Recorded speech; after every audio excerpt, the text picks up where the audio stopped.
Equipa Futebol Santa Cruz menang Kablaki ho skor 3-1 e a jogo daruak segunda divizaun Liga Futebol Timor-Leste. E a primeira parte, a equipa ruana betung o jogador principal Sira lança aqueles contra-ataque bamalum. Santa Cruz ofiar tenta lança ameaça ba Kablaki, mas vai se dar o que na oportunidade atau marca golum.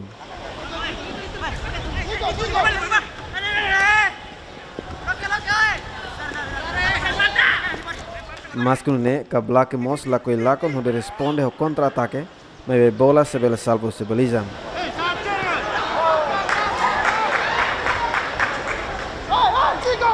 A equipe ruana fatin haturu jogo onde bele marca golo, mas a defesa na bedia que difícil bacar avançado atau marca golo. Mas que não sorte mais da huluk ba equipa Santa Cruz, nebe Emiliano Soares marca golo da huluk, onde muda skor ba 1-0. O skor Santa Cruz começa a sair lutando ritmo no jogo.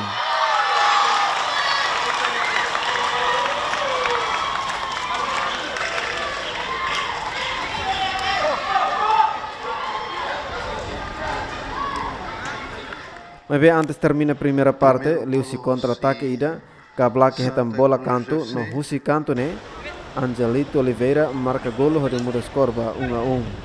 Skor mos mantém Torre Mata.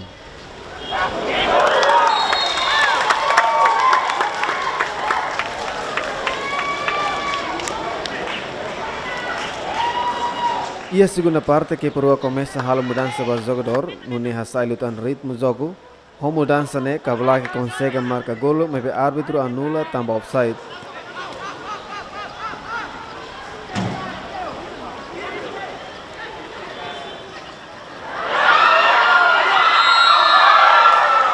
Mas que Kablaki não faz esforço para bela marca golo, mas a defesa Santa Cruz lá foi a oportunidade para avançar do Kablaki.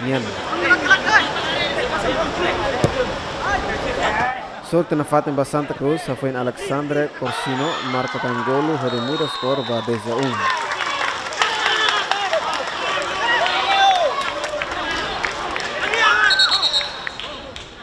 Tama e minuto hitung singwalu, árbitro foi penalidade ba Santa Cruz, foi em jogador Kablaki, halo handball, Libório Jerônimo, nebessa executor, sucesso lança penal do dia, no Santa Cruz lidera rica seu skor 3-1.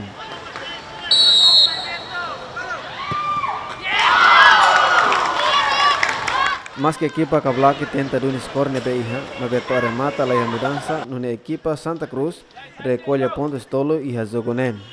Jimmy Fernandes, Tomás Sarmento, Giamen.